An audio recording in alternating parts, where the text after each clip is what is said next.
Welcome to the Successful Life Podcast. I am your host, Corey Barrier, and I am here with my man, Charley. What's up, Charley?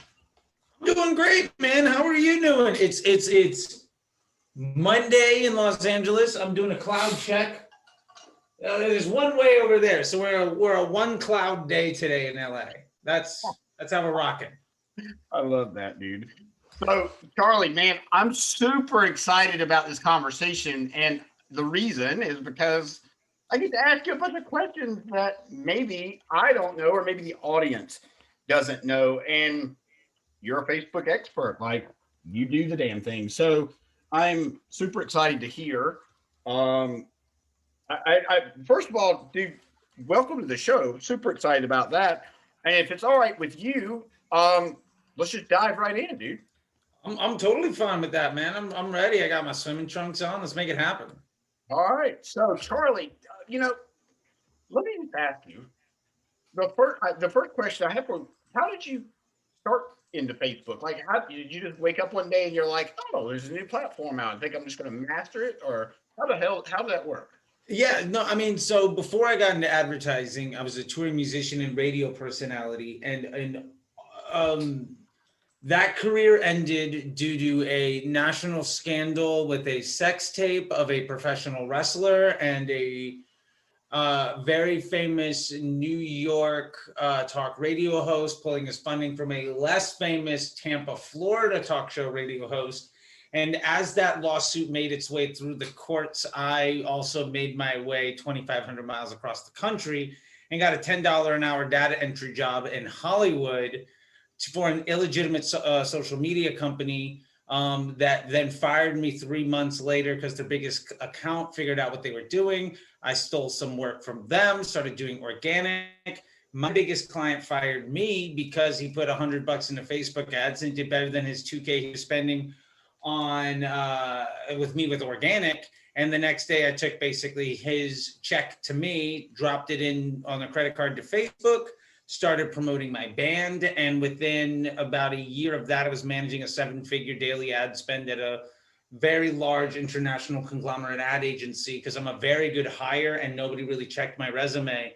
And basically I was a terrible employee that favored testing and taking care of the client far more than the bottom line for the ad agency. And I effectively just failed my way up and became known by Facebook as somebody that was very good at determining how best to use their products.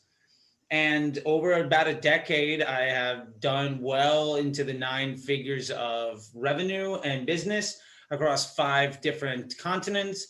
And I've brought to market the lead gen ad unit, defined the best practices for CBO, defined the best practice for how to do creative testing, was part of the development group for Power 5, server to server, that's now called Cappy. And I've spent a couple $1 million of Facebook's money to tell them how to use Facebook. And to be honest, I think the extraordinarily entrepreneurial spirit that it takes to maintain having food in your stomach as a touring punk rock musician ultimately led me to figuring out how to get money out of strangers on the internet. And I've turned those evil powers for good. And now I'm here. So, I mean, that is the very abridged, not even very interesting version of those stories.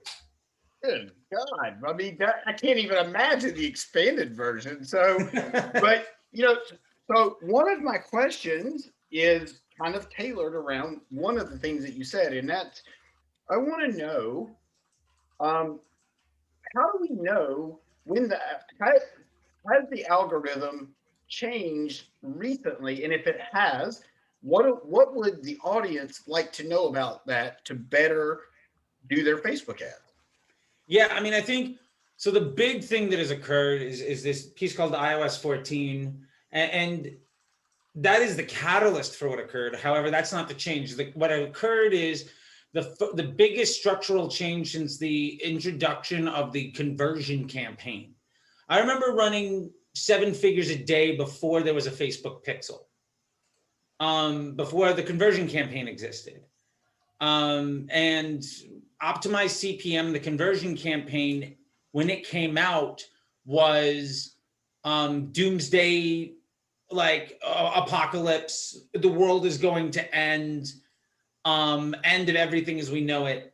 It ended up being a core element. And we saw the same thing 5 other times since. Never that big. So what happened now is this introduction of aggregated events management, which is just basically a different way that Facebook is collating their data, which basically means the internal database. Facebook, when you look at it, is a giant pivot table with things that you can implement, just like Excel, right? Or Google Sheets. God bless yourself if you're trying to use pivot tables on Google Sheets. But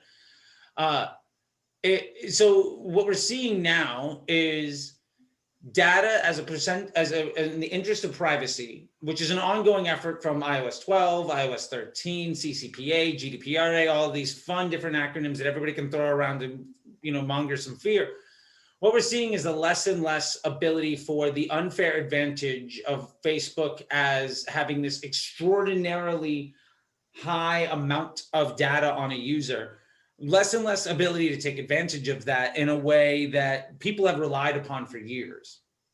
Now, what that really means is the people that have focused their business practices not by implementing what Facebook says you should do, but by leveraging what worked for them in a shorter fashion that was less reliant on the customer journey and more reliant on hacking the platform, those people are going to be suffering more and more. And one of the biggest scares that was really put out was by ad agencies and Facebook experts that really relied upon what we call delayed attribution. So up until a month or so ago, maybe 2 months ago, you were able to report your results on what they call the 28-day click. And what that really meant was you were able to say, well, somebody clicked on this Facebook ad 28 days ago and then a sale happened, so I can take credit for that, which when you say it out loud in a sentence completely makes no sense at all. But a lot of ad agencies relied upon this to, 1, validate their worth, 2, take credit for as much work of other departments as possible, and 3, justify their mission of ad spend. So when these folks had to no longer rely on what is effectively a lack of integrity in their data as a business model, they were very scared. And so they started talking about how are they going to address that. And that came across as, well, we're no longer going to be able to use data anymore. Facebook's completely unreliable. And what it really meant is the folks that have prioritized the customer journey and running a good business that know their data and are capable of implementing the scientific method are going to win. Basically, good business owners are going to win. Bad business owners are going to lose. Because Facebook was at a point where it was so smart that you could completely misuse the tool and still succeed. And the days of that are basically gone. It's like the gold rush of California is over, right? You can't just pick up a tent and a pickaxe and become a millionaire. That doesn't mean that gold as an industry is dead. It just means that you actually have to know what you're doing in order to be good at it. And where this has really been sold to people is basically saying, well, if you don't have a lot of money, you're screwed. And it's like, no, I know tons of my students that are spending $100 a day, $1,000 a day, $5,000 a day, that are doing as good or better than brands that are spending $50,000 or $100,000 or more a day. It's because they've set up their ad account to take advantage of the way that Facebook functions instead of prioritizing being smart and putting in a lot of hard work. And the hard thing is, hey, look, I am all for somebody putting in a full day's work. I'm not saying that hard work is something that is bad. What I'm saying is that is not how you use a machine learning platform. Like if you have a factory and every machine in that factory does its job, it doesn't get any better because you put in more work at hitting the button at the beginning of the factory, right? I don't care how hard you try to smash that button. I don't care how many hours you put into hitting that button or to trying to micromanage every little step of the way. It's going to do its job. And you can either get in the way of that and try to say, well, look, the machine's doing all of this stuff, but it's because I'm implementing everything all over the place to validate your own existence. Or you can lean into letting it do its job for you. And instead, you can focus on things that actually matter, like caring about your customer, landing page conversion, customer service, your email campaigns, your every other platform you're working on, lowering your COGS, getting better shipping deals with UPS, like a million different things that actually move the needle for your business, because Facebook ultimately should be something that's easy. And it is. I think it became more and more complicated because people created more and more problems because they were reliant on this data shift. And they were reliant on all this data. So they implemented strategies that worked for other platforms. And that created more and more problems. And so ultimately what it means is if you have a Rube Goldberg device, 30 steps to flip a pancake and it no longer works, the solution isn't to make a 40-step problem, is a 40-step solution. That's how most people worked. However, that is fundamentally impairing people's long-term success. And this has been known for years. Most ad agencies that are spending $1 million a month or more, folks that have direct Facebook reps, not salespeople, but high-end SMB team or higher reps, have been taught this work since 2017, 2018, since there was a period of time where the Facebook platform was shown in chronological order. When that switched, Facebook became an optimized CPM platform. People basically ignored what that meant, and they continued to try to use what worked on Google and in demand and inventory-based platforms. And what that really means is Google's primary focus is to use a whole bunch of data and give the money, show the impression, whoever's willing to pay most for the click to get you off of Google as fast as possible. Facebook deals in eyeballs for profit. Their number one objective is to keep you on the platform for as long as possible. So knowing that those platforms fundamentally function in completely different ways, have completely different business models, and built for completely different experiences, plus Google doesn't control your experience across multiple devices and multiple platforms. Facebook does. Facebook, Instagram, the audience network piece, plus they own half of the internet as it is, like access to it, like the servers along with Amazon, like they control all of that. So they can control your experience. So implementing something that works on banner ads where retargeting is what you had to do, or in Google where heavy segmentation works because you weren't able to create a customer journey or intent, applying those practices into Facebook had more and more diminishing returns. And this element of iOS 14 and really the implementation of an aggregated events manager meant that the folks that relied on doing that, misusing the tool to create more work, are seeing their returns get hit even harder and harder. And the folks that are really hurt by that are honestly the clients, the folks that have been lied to for years, that are paying people that are basically solving problems by overhiring underqualified people that they poorly train and overworking them to solve the problem. Those people are what suffer the most. So at the end of the day, what has happened is Facebook is collating their data in slightly different ways than they did before. And it meant that you're going to get less ability to micro segment everything. So the things that you shouldn't do are getting harder and harder. The things that you should do are becoming more and more effective. So, but the bottom line of all of it is, if you've been adopting what you've been told to do for years, this is a wonderful move forward because it's actually going to improve your ability to mitigate against the rising cost of the platform because every year it gets more expensive. If you fight against that, you're screwed. Yeah. All right. So let me ask you this. All right. You mentioned Instagram and Facebook. Obviously, we all know they're owned by the same people. So which one would you say is more effective as far as putting ads on, running an ad campaign on? I would challenge the premise of the question. Okay. Auto placement, auto bid, or I guess lowest cost bidding. Don't address whether it's on Facebook or Instagram because you don't care. Right. My point is, it doesn't matter where that impression goes. What you do see is people say, well, Instagram's far more efficient. I'm just going to shut off Facebook. And then they raise their spend and then performance gets worse and worse and worse. The reason Instagram works for you is because that's where somebody made the final click. That was the last thing that got somebody over the finish line. And it's like, I don't know if you've ever been to the East Coast of the United States, but there's this place called Pedro's south of the border. Now, if you've ever gone up and down I-95, you know there's a million billboards, right? And they're like, hey, kids, keep yelling, all that stuff. Now, the idea that Instagram is where you should be spending your money says that it is the salesperson inside of the store at Pedro's south of the border that should get credit for the sale. Not the 100 billboards that you saw since Pennsylvania, right? Or since like South, like Florida. Like, so the idea is let the platform touch people and however it needs to be done, because Facebook's already doing retargeting for you. Facebook is already finding individuals, however it's most effective to get their attention, to get them to do the thing. Just because you have some salesperson that pushes it across the finish line, like that person at the car dealership that sells you on the last thing of like, well, here's the protection plan. And that guy jacks it up 3K. That guy isn't responsible for millions of dollars of revenue. He's just the guy that tweaks that extra 3K on because he's made it that far up in the business that he doesn't have to do anything else. So Instagram is the thing that pushes you across the finish line. But if you don't have people prep for it, you're going to get worse and worse results. So I challenge the premise of the question by basically saying, let Facebook show your content wherever that content is going to do the best job. And your number one objective is to get better and better at getting actions to occur by people that see your content. Make your content better for the platform, increase your estimated action rate, and your bid will go down.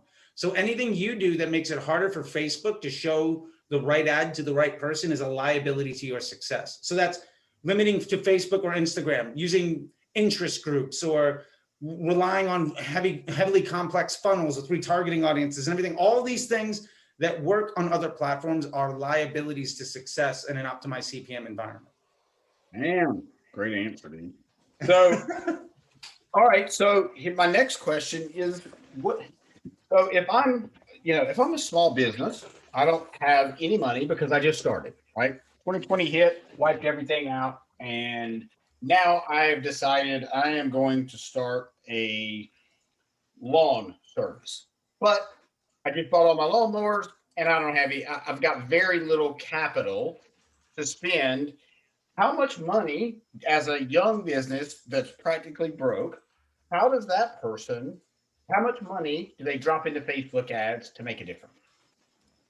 I would, honestly, I think it depends on whether Facebook ads are the right solution for you.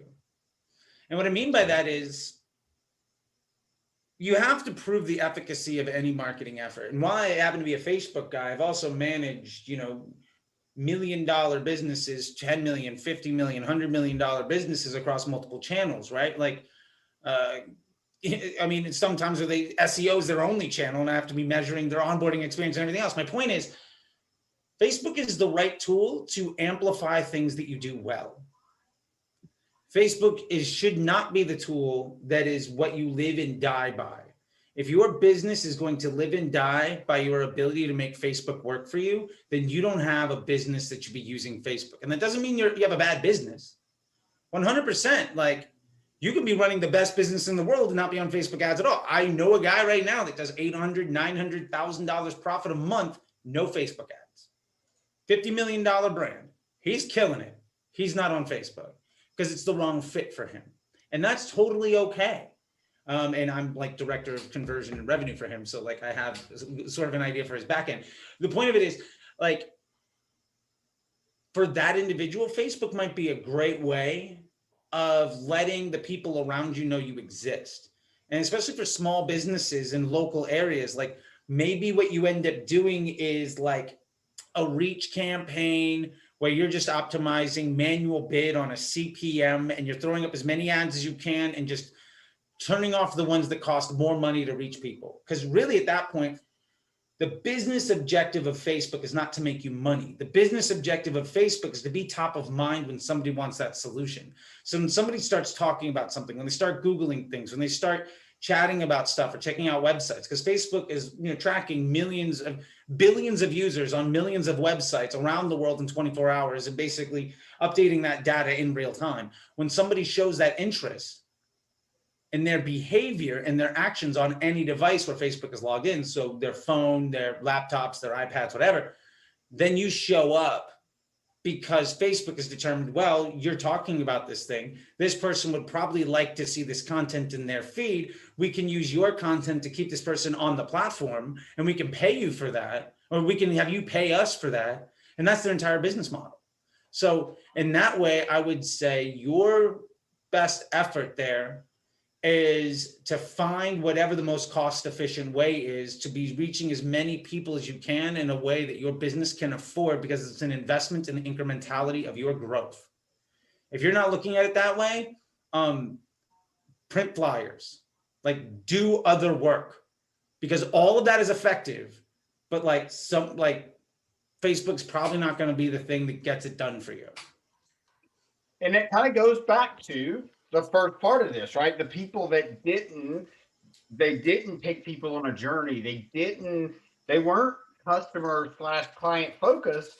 And now that the things have shifted a little bit, and that maybe the folks that I think that you're really referring to are people that did depend on Facebook, like you said, to run their business. Yeah. Yeah. And I think that, the sad part is there are people that got by without, people were able to run a business without having very good business fundamentals because of the opportunity. And Facebook allowed a lot of money to be made for a lot of people that otherwise would not have been able to do it, which is fantastic. The problem is that as the growth of inventory diminishes, and as the volume of spend, like I remember I did an effort for 1-800-Flowers. I was on this show for AMC called The Pitch. It used to air after Mad Men. It was like a reality TV show, right? Reality game show.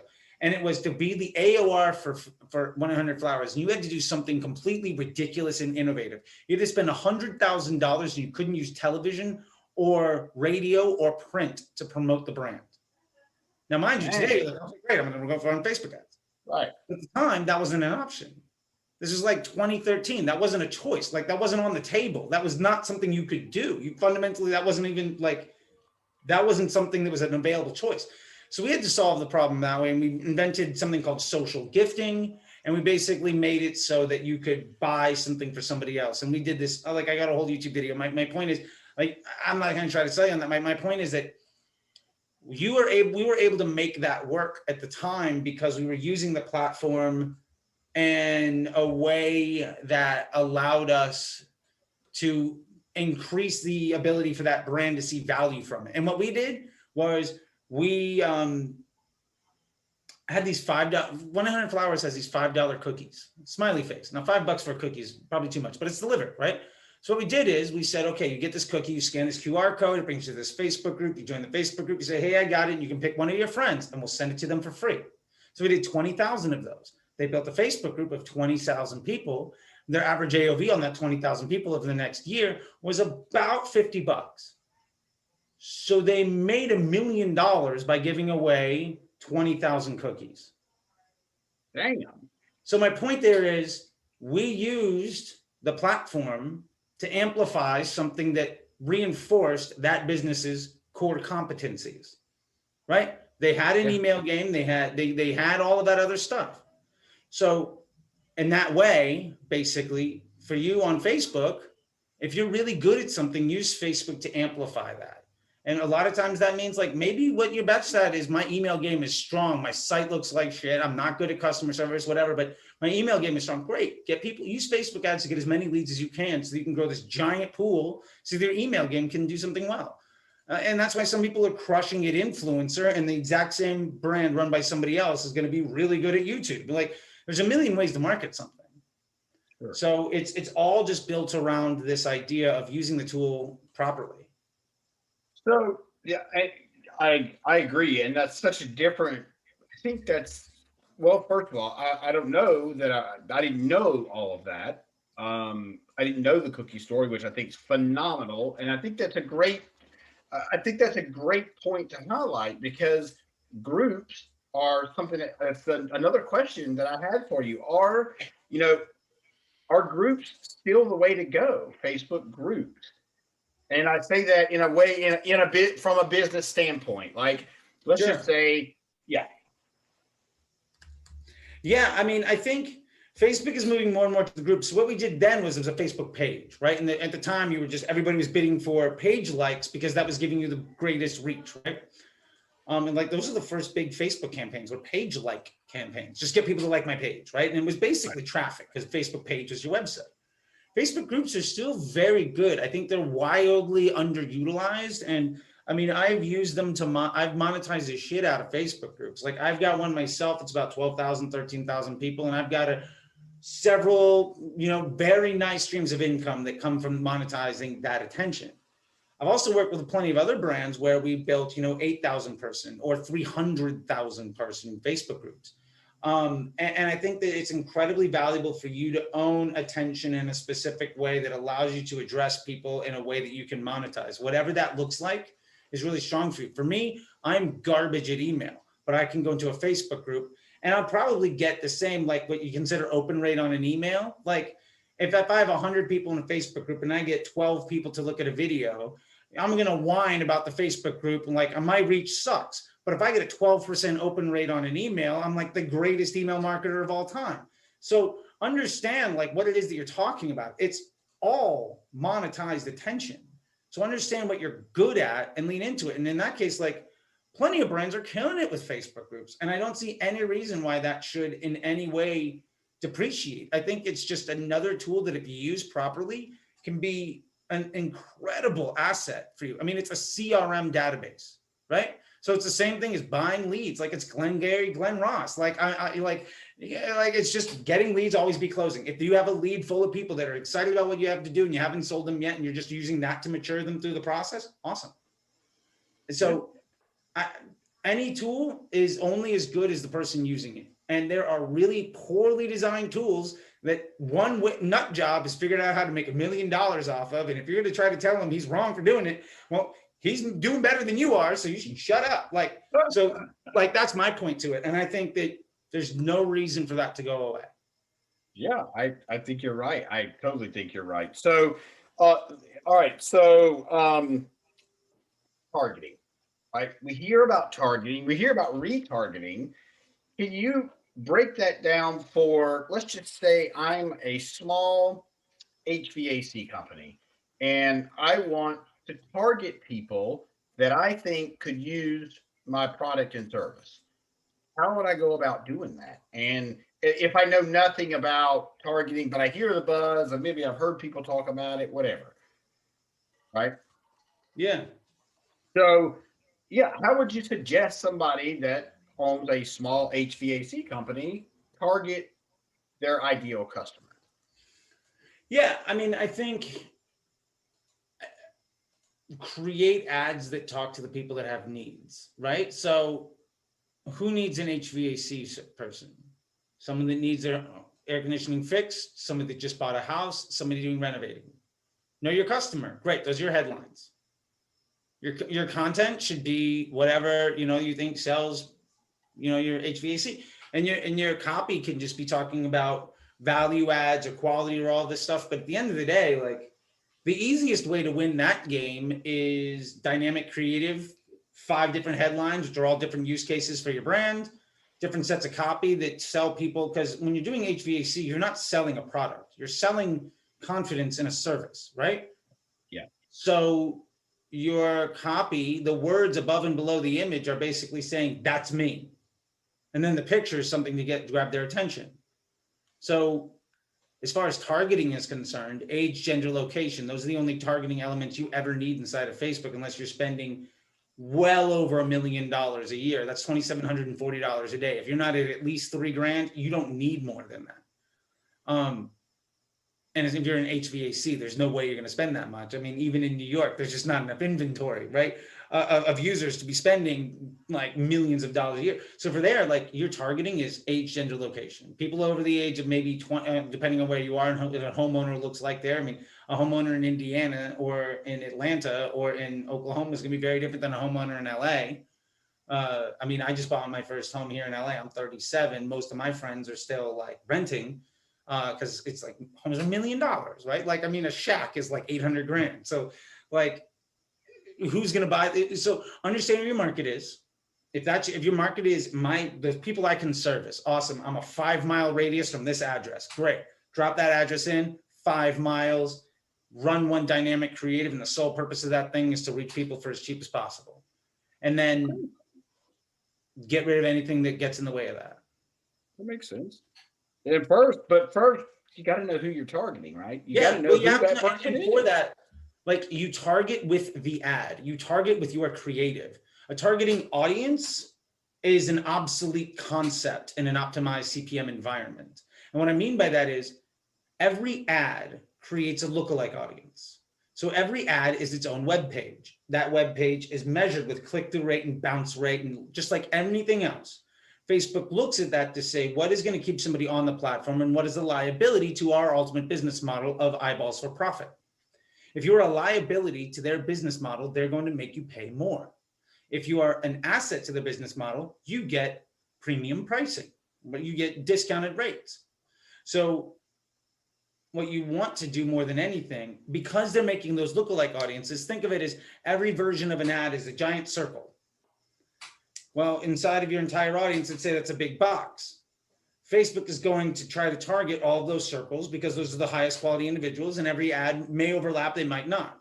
Now, if you put in a targeting audience, like say homeowners or something like that, that big, huge box of everybody is now just this little window that Facebook can determine may or may not be good for you. And then your ads are only going to be shown where the lookalike audience that your ads create overlap with that other targeting audience. So now you're only hitting the Venn diagram of like your targeting audience and where that ad works.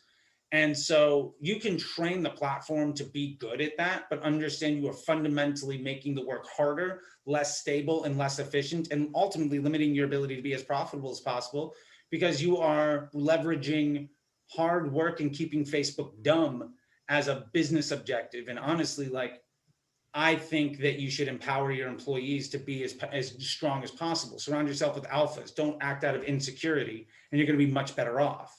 So that's kind of where I come from on that. Yeah, that makes complete sense. All right, so organic traffic, right? So can you speak about, is organic traffic still relevant right now? Sure. Yeah, I think so. Like, I think organic traffic or organic attention is phenomenal. Like, you can, depending on the level of your business, like I know plenty of people in like the coaching space that are using organic. They're using Instagram Reels to reach 1,000 people, 5,000 people a day, and they're making five-figure months, $10,000 months, $50,000 months, and they're not running any paid media because they don't have to. Because Facebook's number one objective is to show people content it thinks they're going to enjoy. Your number one lever of success is not money. It's understanding your customer and making content for them. So the person with the biggest pocketbook will lose to the person that makes the best content 9 times out of 10, unless you can just afford to burn money. And there are a lot of brands that can completely afford to burn money because their business model is not built around being profitable. They might be in a market share acquisition spot because their funder, the bank has basically said, go get as much of the market share as possible. Like if you wanted to compete against Uber or Airbnb, you're not going to do it by being profitable.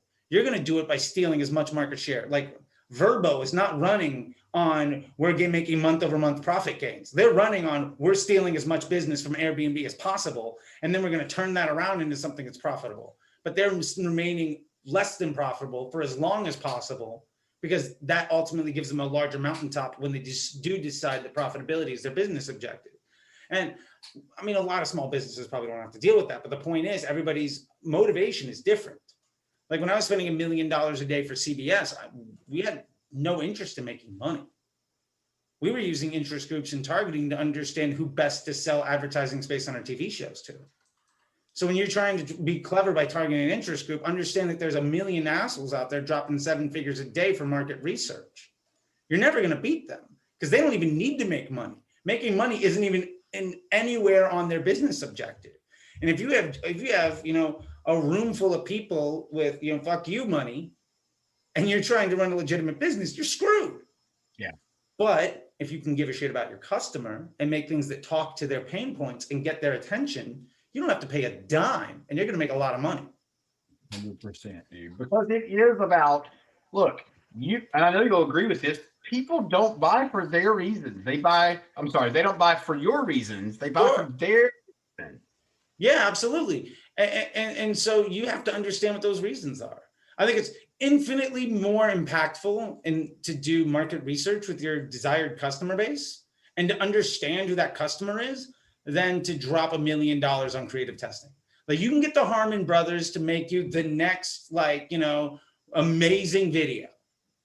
And I'll probably net out ahead of you if I do 4 or 5, if I'm on calls with customer service every day.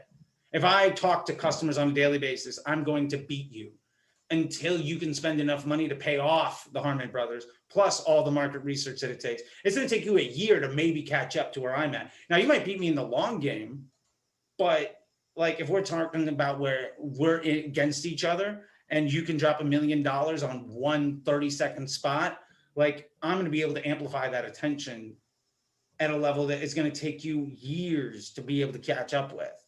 And I mean, look, Squatty Potty made a ton of money off of that, but they built off of understanding their customer at a very core element. So they weren't coming out of the gate with that. They were doing stuff for a decade before that. They were force multiplying their consumer knowledge. That is why that crushed for them. And you see some amazing ads where you have no clue who the advertiser was, and that business is not able to buy a Super Bowl ad the next year because they fired everybody. Like, that happens all the time. Right. So it's kind of like what you were describing earlier. It's like the signs leading up to south of the border, right? So what you're saying is Squatty Potty, they put the signs out before they got to the destination. Sure. Right? Yeah. I mean, they were on. They were, supporting podcasts for like 10 years. Like RuPaul's podcast was doing Squatty Potty things for like 7 years before the Harmon Brothers thing came out. Right? Like, the fact is, they knew their market. They maximized every effort. They understood who their customer was. And they understood, okay, if we want to make a splash outside of our safe zone, we're going to reach out to people that can fundamentally bring us to mass market. And they did that because that was the right next move. Not because, well, we want to make $1 million. We started a business yesterday. We're going to hire these creative geniuses and then hopefully things work out. Like, that's not what happened. And honestly, the Harmon Brothers, they don't take business from people like that. Like, they have no desire to attach themselves to people that are not going to be successful. And that's one reason why landing them is huge. Like, VaynerMedia is another one that's like that. Gary's not like signing off on every contract, but they don't take business that they're not going to win on because they don't have to. They're not in the sales business because they do good work, And so I think that's ultimately, like, if you're really trying to understand what success looks like, it's fundamentally built off of knowing your customer, which is ultimately why these privacy concerns that we're seeing on Facebook are going to limit the folks that run bad businesses. And it's not necessarily that the business is bad, but if you don't have good business acumen, your ability to succeed because of a wicked Facebook ad is probably pretty low. And there's always going to be a unicorn that's going to just come out of nowhere that has no idea what they're doing, that just hit a jackpot and made $1 million, and that's fantastic. And I hope there's as many of them as possible. But getting lucky should not be a core element of your business model. No, I think that's a bad business model. Yeah, like, go pull lottery tickets. You have a better chance of making $1 million. And you're not going to have people coming after you. Right. And if you've ever read the odds on the back of a lottery ticket, you know that that's pretty slim, that the chances of you. Yeah, and probably still better than making $1 million on Facebook without giving a shit about your customer. Right. That's priceless, dude. I love it. So I did want to go ahead and, Charlie, I think it's important to take some questions from the audience. Let's do it, man. I can do this stuff all day, man. Look, nothing helps me better than solving people's problems. I've been solving people's problems for nearly a decade. And what that means is every time I go into a room and somebody's got some humdinger and they think they got me licked, I've already talked to 20 people that haven't handled that problem and saw 5 of them through it. And I understood what didn't work for the other 15, so I can solve your problem. And now it's just fun. Because I'm a nerd and I like making money and I like attention. So I'm good at 3 things: attention, money, and eating an ungodly amount of food. Those are the 3 things that I'm good at. I'm bad at a lot of stuff that I enjoy doing, but those are the 3 things that I'm like genuinely better than most people in a room. I'm also like an obnoxiously good bowler for no good reason. Surprisingly, I'm an obnoxiously good frisbee golf player. There you go. Like, it's weird. Yeah, like, hey man, for whatever reason, like, I've been bowling in probably 1.5 years, 2 years. I went bowling like a week ago, and it was like 220, 217, and then like a 160 game. And I was pissed that I got a 160. And it's just like, oh, I haven't done this in forever. Let's just shoot some shit. Oh, hey, look at that. I no closed frames. Cool. I mean, all closed frames. Cool. I'm solid. I know enough to know the vernacular of I got no ham bones, but I had closed frames all the way through. And that's about as good as I'm gonna get. But I'm, again, obnoxious at something. And I basically only invest my time and energy into things that I'm already better than most people, because I don't That like makes losing. sense. That's why. Yes. Yeah. And why would you focus on areas you suck at? Let somebody else focus on Right? those areas. Like, I get that you can always get better at things, but I feel like what the truly elite move, especially in businesses, surround yourself with people that are better than you at every single thing you're not the best in the room at. And you're going to get better. I mean, the best business people I know are the worst person at the room at everything other than deciding the direction of the business. Those people, filthy rich, because they invested in it, right? Like, they have the luxury of overpaying for talent, and they just hired like by the time somebody hires me to do their work, I am not only the best guy in the room, I'm the best person they talk to in a year about getting the job done. And that's great. That means that they don't have to worry about it anymore. They're paying me for the lack of worry and the confidence, right? Yeah. And that's what it should be about. Surround yourself with alphas, and life is going to be good. You can either run off of ego or you can be successful. Ego is not your amigo. There you go, my man. I love it. That is one of my favorite sayings. Yeah. So, all right. So we do have, hey, Christina, would you like to ask Charley a question?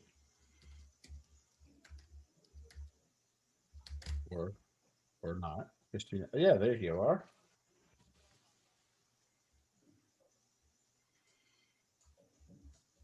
All right. So, Callie, we cannot hear the volume. So Charley, I know you're a huge fan of creative testing. Mhm. What's some really fun like clashes where you've seen like, hey, let's try 5 totally different things that you got an unexpected result, or have you seen that like really surprisingly play out?